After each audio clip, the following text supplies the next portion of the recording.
At that point, I was at his feet. I cried a lot.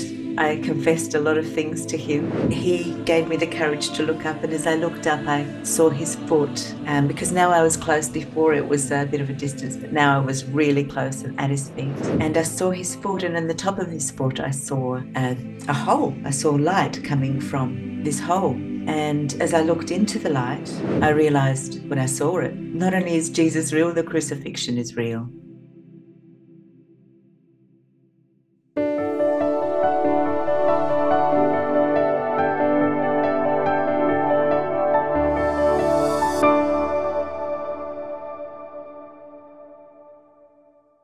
Welcome. My guest today on Heaven Encounters is Pauline Glamochek, who died while in surgery, had an experience with Jesus in heaven. Now, what's interesting is she had an experience in a similar way in that she had a trauma that led to a near-death experience as a child, feeling that no one would believe her if she didn't share it. That experience was confirmed with her having died on the operating room table. But here's another thing we'll learn from Pauline, is that while journeying in heaven, she was introduced to the crucifixion. Normally that would evoke terrible feelings of grief and suffering, but not for Pauline, and she'll tell us why. I don't want to get too ahead of the story, Pauline. I want to say thank you for joining us. It's great to be with you today.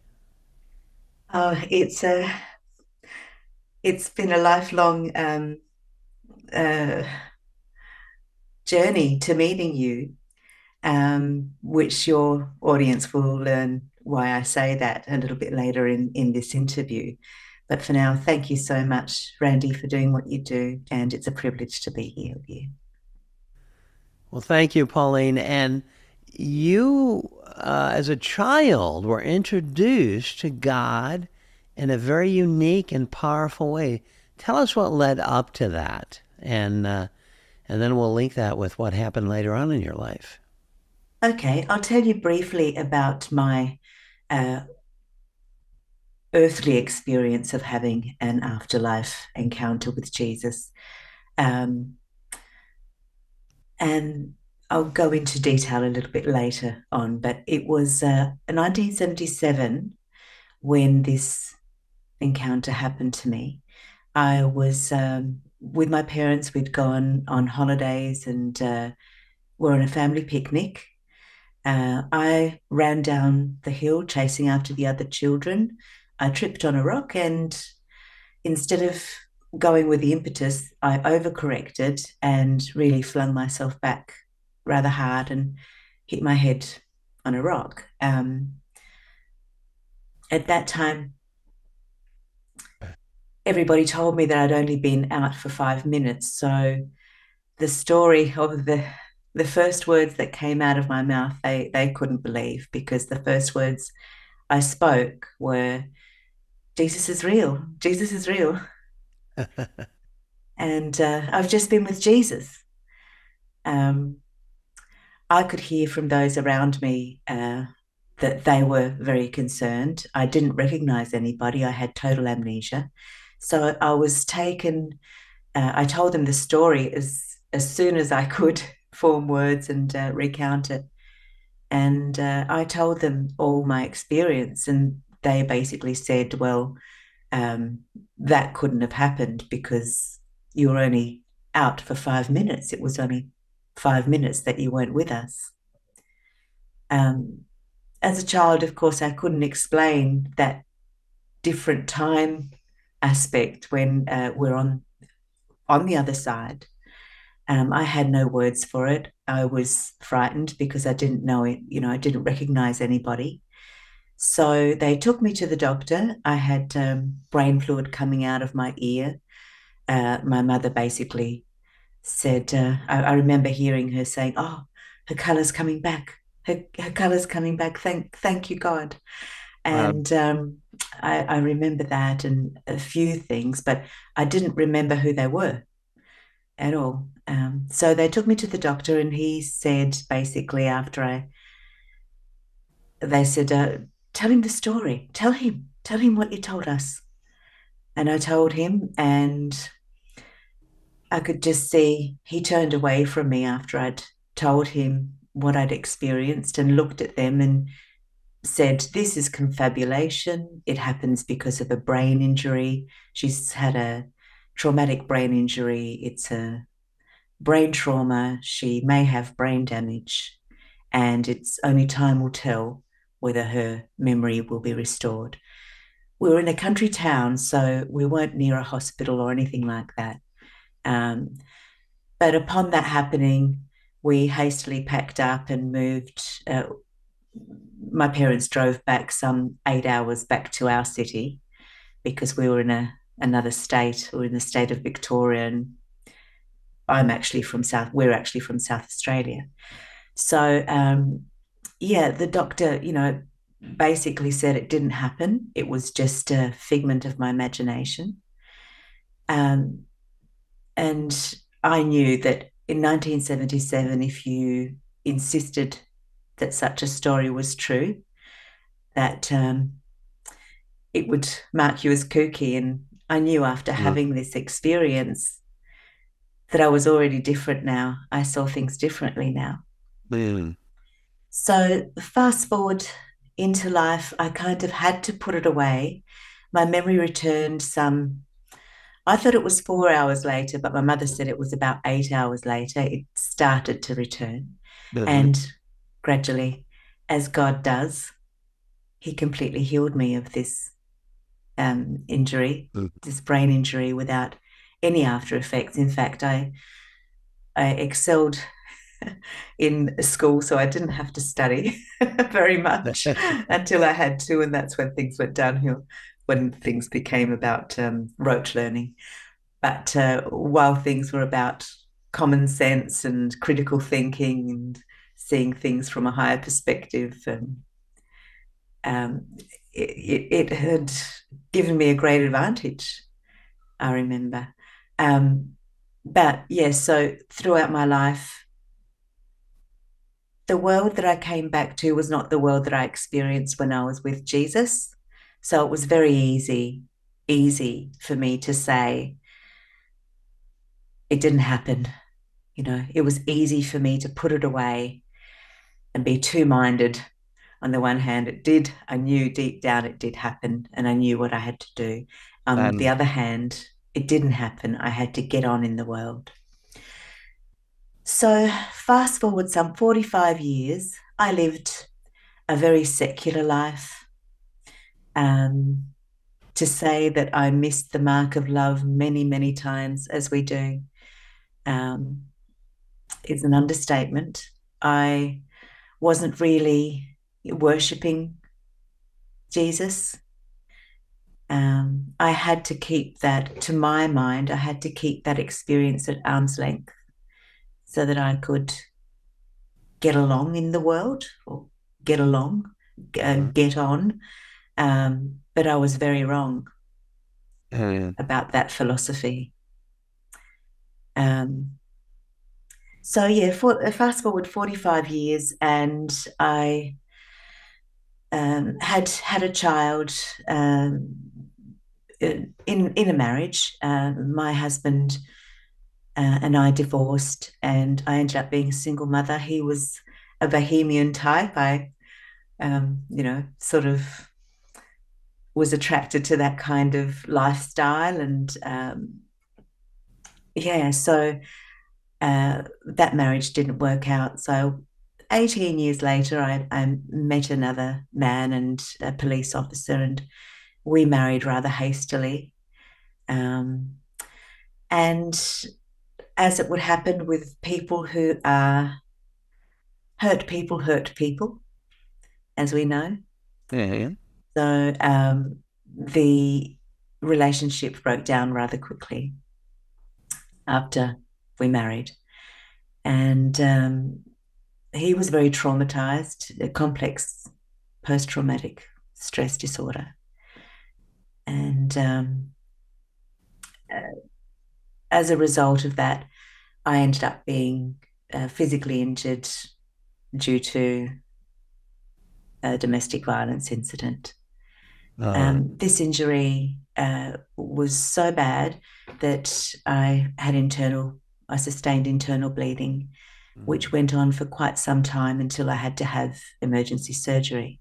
No. Um, when I went in for that emergency surgery, they discovered that I had a mass, and they didn't really know uh, what was happening, but basically there was a coagulation forming and attaching scar tissue attaching to my organs from an ovarian torsion, um, internal injury. And it was a very traumatic time. I was extremely hurt and within me, and I believe that I need to share this. I don't enjoy sharing these gory details, and I certainly don't wish to trigger anybody else's trauma around this because I do work in that area with people. But I think spiritually, it's important for people to realize um, how important it is for us to bring our healing to Jesus. No. I went into the operation, the surgery, very bitter. Um, it was not an easy road even to get the right team of doctors together, and it was touch and go. Um, it Mm. was several days that I hadn't eaten. I felt very uncared for. It was just a very, very traumatic time. And I had gone into that surgery with a lot of bitterness in my heart, No. bitterness for my ex husband. That bitterness brought up a lot of other unforgiveness about other things. And as I said, by this time, I had put my 11-year-old experience way back in some compartment in my mind. So I went under. They had to operate on this torsion. It was attached to my intestines and um, all my organs. I can't think of anything, but I can't think of appendix and several organs, kidneys. So that it had done a lot of damage. No. Um, this mass, and while under the knife, I woke up. Well, I thought that I woke up and was being pulled to sit up and moved to the operating table, moved to a bed from the operating table. But as No. I realized that they were pulling me to sit up, I thought, this doesn't make sense. I No. thought that I was awake out of the operation. But then I realized it didn't make sense that they were pulling me to sit up because I couldn't sit up before the operation, let alone after the operation. Yeah, And that as I doesn't felt, happen where they ask you in the OR to sit up. So you were in a different Mhm. place then, weren't you? Yes, yes. And as that clicked to me that this didn't make sense, and I looked at the people who were pulling at me, I saw that they were kind of grey and they had a grey pallor and they were Mm. pulling me. And as I resisted them, they became irritated. And that irritation escalated very quickly the more I resisted. And then I looked down to the bottom of the bed and I realized that I had that perspective. You never forget a near death experience, it's just Mm. impossible to forget. So I Yeah. realized that perspective that I had, which was that micro macro, you could zoom in and zoom out. Mm-hmm. And the doctors were zoomed out and they seemed to be a long way away. And these figures to the right of me, actually, um, they were really close up in my face and very insistent and aggravated, much more so than an irritated nurse would be. So I realized and I said, I'm not going with you. I'm waiting for Jesus Christ. Uh, And as soon as I said that, I fell back into the blackness of the anesthetic. But Randy, when I awoke from the anesthetic, that solidified that I knew that I had had a near-death experience, and it solidified that the experience I had as an 11-year-old was real. Um, So when I awoke, the nurses in recovery were beautiful. I mean, I saw them with that. There's like a shine around us, around people when you see them in the spiritual. They have now New Agers call it an aura, but it's not an aura. It's a white. It's a glow. It's a mhm, glow. That's the only way I can describe it. That you can see everyone's spirit, mhm. um, Yeah. everyone's spiritual self.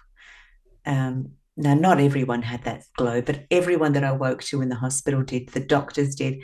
And I just could not stop saying to everybody how beautiful they appeared. Well, that's Moses came down from Mount Sinai, having met God through the burning bush, as we know, but having that encounter for a number of days, he came down with that glow about him. He had to wear a veil, Yes, though it yes, is biblical, certainly. yes. Yes, and you Yeah, were it's at see you were there, and so what? I mean, Jesus has his hands on you. You declared his name. These demonic beings, basically were repelled at the very mention of his name. So mm. now where are you? And are you are you in your body? Are you outside of your body at this point? I am in my body, but the veil is very thin. Mm. And I realized that I was seeing people as Jesus had shown me that he saw others. He showed me others when he showed me my life review in my book, my Gospel of Pauline. I think everybody's life is a kind of, every believer's life is a kind of gospel story about how Jesus touches us, how Jesus touches our lives, and our coming home to him.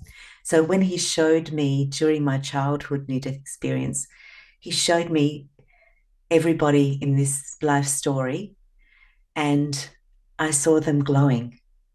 They were beautiful. And now I came back, this was in 2015. I came back seeing everybody with that glow, and it lasted for a very long time. But yes, that opened up, and it opened up a new life for me because now I knew that the very special gift of an experience that he'd given me when I was a child was true. And now I could look up, I didn't have the language for it then. I didn't know that there were others. Well, I knew that there were others, but I didn't know how to find out. Um, in Australia, we don't really have the ISN network but anyway, we had Google. So I sat down and I didn't have the language, but I just started Googling words and eventually found the term near death experience.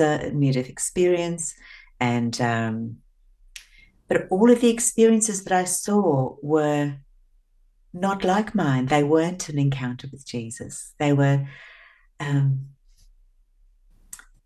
nobody and this and that. Whereas my encounter was most definitely an encounter with Jesus.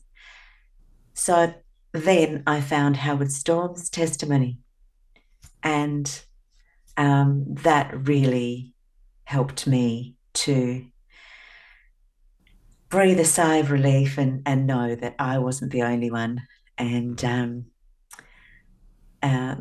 yeah, understand that every aspect of what Jesus had given me to know during my near death experience was true. Mm.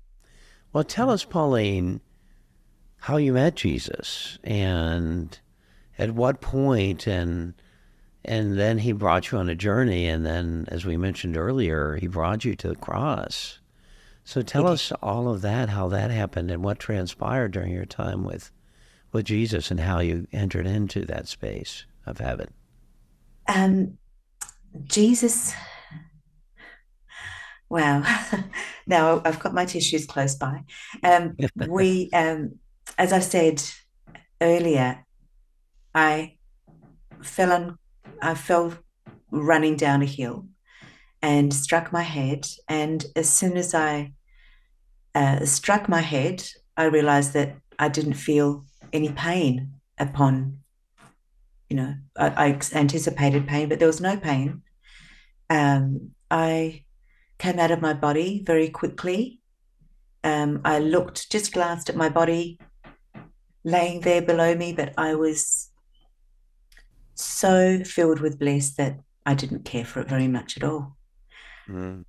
Every layer of anxiety, insecurity, mind kind of, um, mind overlay was gone. And I was my spiritual self being drawn through the clouds, through the air. I glanced briefly at the beautiful vista of the Mount Macedon Ranges, which was where we were picnicking. And I glanced very briefly, but apart from being astounded at the beauty, I had no fear. I knew Yeah. that I was not traveling of my own volition, Mhm. but I felt secure knowing that I was being drawn. Um, so I knew that I was dead. The only trepidation that really came was when I went through the clouds up very Mhm. high. And then I felt cold, which was unusual because up until then I didn't have any sensation of temperature, or I was just this beautiful awareness of the vista and my freedom. But yeah, I did go through the clouds, and I believe that that was the cold realm, the realm Mhm.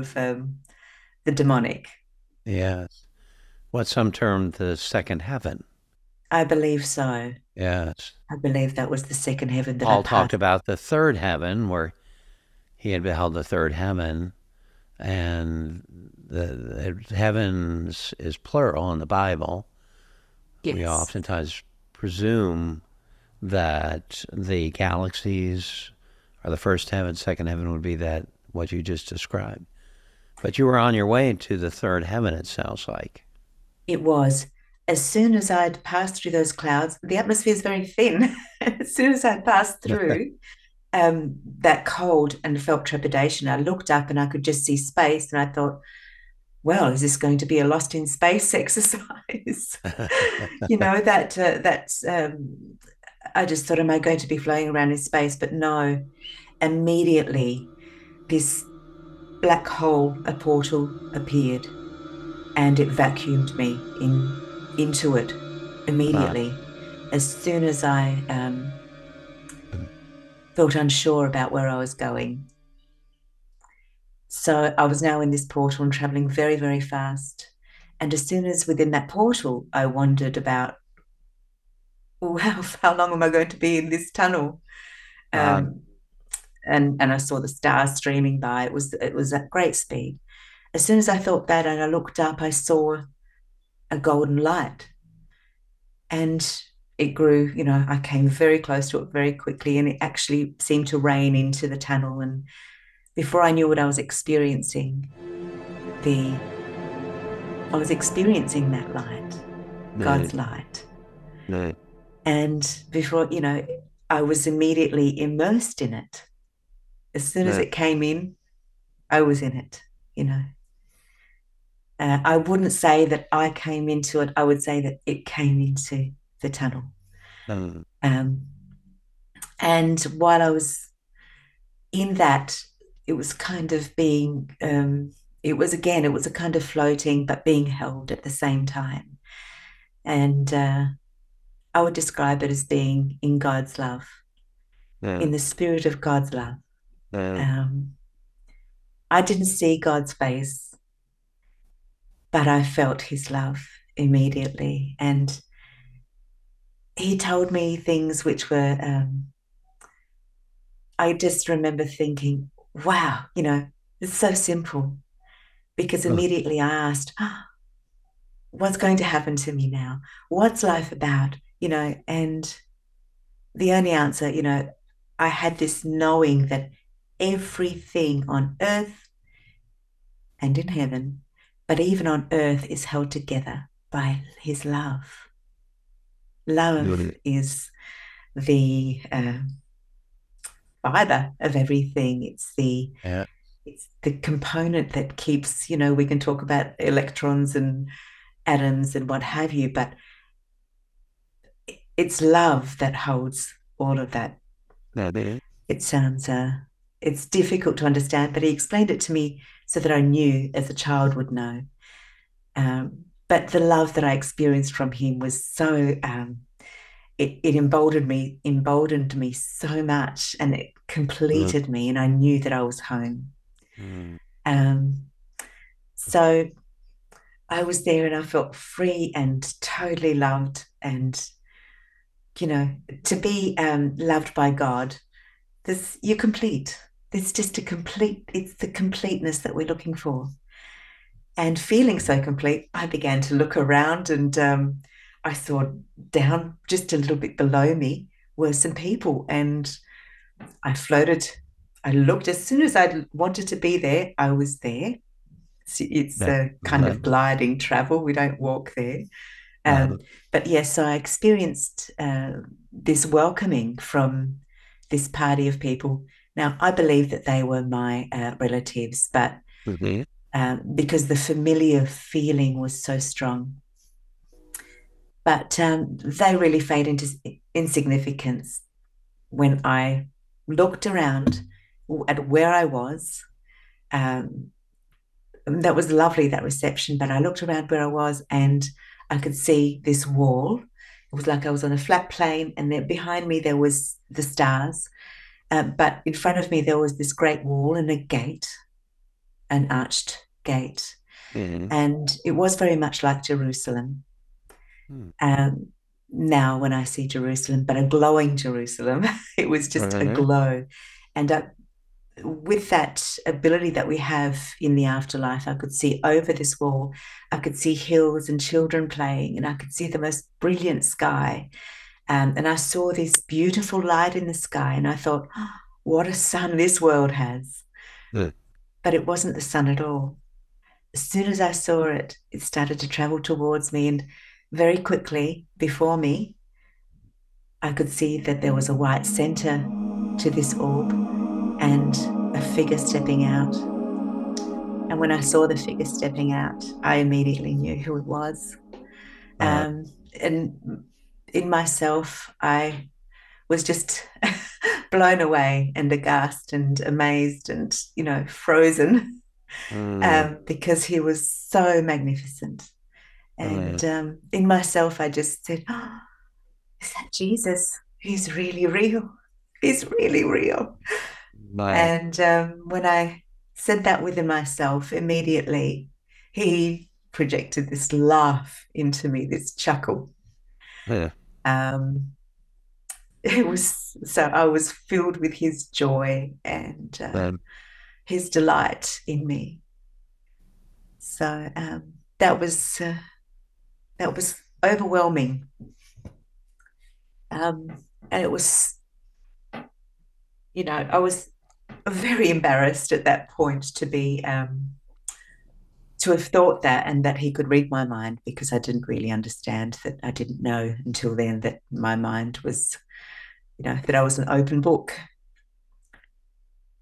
So then I immediately, so many things happened, Randy. I know we don't have time in this interview, but um, immediately I found myself at his feet. Um, and he called me by a name that I wish that I could remember, but I don't remember. And, it was a beautiful name. It was the most beautiful name I'd ever heard. And within that name, I understood my identity, and I understood that I had a place in his story. So at that point, I was at his feet, and I cried a lot. I confessed a lot of things to him, and he gave me the courage to look up. And as I looked up, I saw his foot, because now I was close. Before it was a bit of a distance, but now I was really close and at his feet. And I saw his foot, and in the top of his foot, I saw a, a hole. I saw light coming from this hole. And as I looked into the light, I realized when I saw it, not only is Jesus real, the crucifixion is real. So now I'm looking into the hole, and my awareness or my consciousness, he's taken it to show me because I'm looking into him. He's taken my consciousness and shown me a scene at the level of the flagstones in this alley. And I'm at the flagstones, I'm realizing where am I? And then suddenly I'm seeing these drips of blood and water. And I look up from the flagstones and I see a man mutilated completely, flesh hanging from him. And he's standing there and leaning, and there are some very cruel men, two cruel men standing to his side, and his dignity was completely stripped. And these men were mocking him. Damn. And laughing, and it was horrific. It was just really very, very disturbing. And I thought for a long time, well, why did Jesus show me this? I was an 11-year-old. Why did he show me this? But I understand he showed it to me so that I wouldn't, so that I would begin to understand his love. I would begin to understand his level of love for me, and that he endured this for me. The thing that really made it easy was to integrate this and to understand this was the fact that as soon as I saw that and I said to Jesus, does it still hurt? Because I couldn't reconcile the Jesus that I saw there and the Jesus that was standing before me. And he said no. And as soon as he said no, I was transported into this scene, flying over Jerusalem. And he showed me so much, Randy. I know we don't have time for your listeners, but he also showed me my life review. He showed me things that would happen in the future. He showed me revival all over the world, people worshipping in the open air, not in churches as we did in 1977. And he showed me, I asked him whether I should testify, and he was not so, he was not so keen on that. He didn't put any pressure on me about that, but he showed me that there would come a time. And then he showed me people testifying, and he showed me yourself with earphones on, and that would be the portal or the vehicle for these testimonies which are now coming forward. Wow. As you know, it's a huge testimony. It's very difficult to put in a short time, but I didn't want to come back. The only reason that I agreed to make the decision to come back was because he looked saddened about something. So I decided to come back and make my life one that would honor him and not sadden him. So he gave you a choice then for coming back. Absolutely. It was all about my free will, Randy. My free will was he showed me so many times how much he honored my free will. And yeah. Well, he gave a prophetic vision of when we first met and talked about your experience of that very thing. Yes. Moreover, the cross. He showed you the cross. Tell us in conclusion why that assuaged you, comforted you, as opposed to troubled you in looking and having had that experience. At the time as a child, it didn't assuage me that much, but because he lifted me out of that and I was in his glory light and he took me to fly over Jerusalem and because he lifted me out of that. So it was just that suffering was not the main aspect of my experience. His glory was. But now, as I've accepted that the experience was real, I've understood that, and I work with people who have had similar experiences. I've understood that he gave me that experience so that I would draw on it for my own, that I would have suffering in my life. Yes. But this would be a great solace and comfort to me to understand the level of his forgiveness, to understand that my suffering won't be in vain. To understand that that was particularly showed that to me because it applied to me as well. So it was a very personal. Yes, he knew your suffering. He empathized. He didn't just know about it, but he empathized with the suffering you had gone through, but also that I would go through. Yeah. And you would go through in your life, yes. But also he overcame. The cross was laid bare, and he rose from the tomb. Yes. Oh my goodness. As a child, I was stuck in the suffering, so I dared get near to God, but he showed me the glory. He showed me his glory.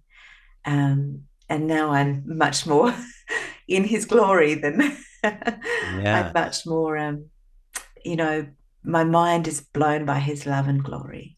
Well, the joy of the Lord is your strength, and that shows in your countenance and in the expression of your story. So I know the downside of having limited time is we don't get to cover everything. Maybe we'll have to start doing a part 2. But for now, I want to say thank you, Pauline, for sharing this incredible encounter. And for those of you in the listening audience, if you know Jesus personally as your Messiah, as your Savior, as your Lord, we have some great news. And that is, be of good cheer, because heaven is in your future. Take care, and God bless. Heaven is coming to San Diego at the first Heaven Encounters event this September 12th through 14th, 2024. World-renowned speakers, best-selling authors, and the largest ever gathering of Christian afterlife survivors will join host Randy Kay. Transformative presentations will be accompanied by dynamic worship, engaging panel discussions, inspiring ceremonies, and life-changing prayer at one of America's premier Christian conference resorts. Register now at randykay.org as seating availability is limited. Heaven is coming to San Diego. Don't miss it.